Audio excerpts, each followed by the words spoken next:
وہ نمک حرام ممتاز قادری جس کی ڈیوٹی تھی کہ تو گورنمنٹ کا ملازم ہے, تجھے بڑا عشق چڑھا ہوا ہے نا جعلی قسم کا, تو بھائی تو اپنی نوکری سے استعفیٰ دے اور پھر جو تو نے کرنا کر, اپنے انجام کو پہنچ. نوکری کے اندر رہتے ہوئے نمک حرامی کرنا. کیا سیدنا عمر رضی اللہ تعالیٰ عنہ جو غزوہ بدر کے قیدیوں کے قتل کرنے کے حامی تھے, لیکن نبی علیہ السلام اور حضرت ابوبکر کی شفقت کی وجہ سے وہ لوگ بچ گئے اور بعد میں وہ رضی اللہ عنہ بھی بن گئے, سہیل ابن عمر اور کئی لوگ. تو کیا سیدنا عمر نے غداری کی اپنے نبی کے ساتھ کہ وہ ان کو خود قتل کر دیتے؟ انہیں پتا تھا اس طرح نہیں ہوتا. یہ لوگ نمک حرامی کرتے ہیں, گورنمنٹ انہیں تنخواہیں دیتی ہے اور یہ لوگ نمک حرامی کر کے کہتے ہیں جی ہم عشق رسول. بھائی عشق رسول حضرت عمر نے کیوں نہیں پورا کیا؟ وہ بھی غزوہ بدر کے قیدیوں کو قتل کر دیتے ہیں. فلا وربک لا یؤمنون حتی یحکموک فیما شجر بینہم, کہ اے محبوب صلی اللہ علیہ وسلم یہ اس وقت تک مومن نہیں ہوں گے جب تک اپنے فیصلوں میں آپ کو اپنا حاکم نہ مان لے.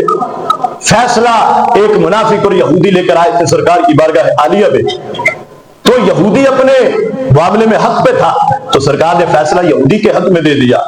منافق کہنے لگا نہیں میں حضرت عمر کے پاس جاؤں گا. دونوں حضرت عمر کے پاس پہنچے تو یہودی نے کہا کہ ہمارا فیصلہ پہلے دربار مصطفیٰ میں ہو چکا ہے.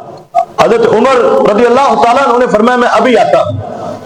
گئے اندر سے تلوار لائے, سمجھ گئے منافق ہے, گستاخ ہے, اور اس کا سر تن سے جدا کر دیا. فرمایا جب فیصلہ سرکار نے کیا ہے تو پھر میرے پاس کیا لینے آئے ہو؟ اب ایک بندہ ہائی کورٹ سے مقدمہ ہار جائے تو پھر وہ سپریم کورٹ جاتا ہے, اور اگر سپریم کورٹ سے ہار جائے تو پھر ہائی کورٹ میں آنے کا اس کا مقصد نہیں, اور اگر آئے گا تو بے وقوف ہے. تو جب اللہ کے نبی صلی اللہ علیہ وسلم نے فیصلہ کر دیا تھا تو حضرت عمر نے واضح کیا پھر میرے پاس کیا لینے آئے ہو؟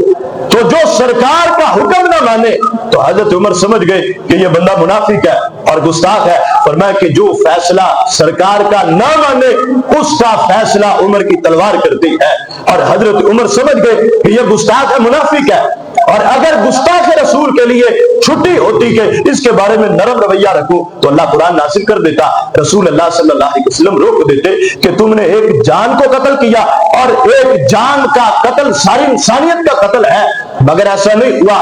اللہ جل شانہ نے نہ کوئی آیت نازل کی, نہ رسول اللہ صلی اللہ علیہ وسلم نے اس بارے میں کوئی حکم دیا.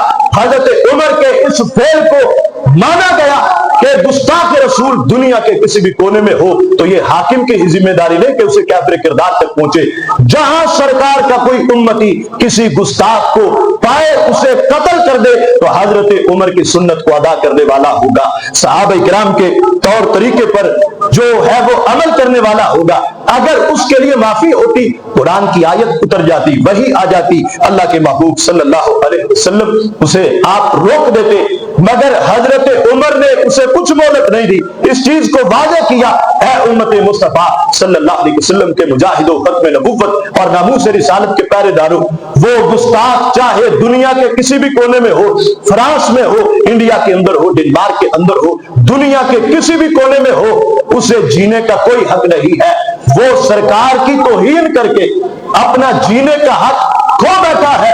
دنیا کے اندر بڑے سے بڑے کافر کو, دنیا کے اندر بڑے سے بڑے مجرم کو معاف کیا جا سکتا ہے, پناہ دی جا سکتی ہے, مگر گستاخ رسول جو ہے اتنا بڑا مجرم ہے کہ یہ سرکار کی توہین کر کے اپنا جینے کا حق ختم کر چکا ہے. لہذا اس سلسلہ میں اللہ تعالیٰ ہمارے مسلم حکمرانوں کو, چاہے مسئلہ فلسطین ہو, برما ہو, کشمیر ہو, ختم نبوت کا مسئلہ ہو یا ناموس رسالت کا مسئلہ ہو, اللہ ان کو غیرت ایمانی عطا فرمائے.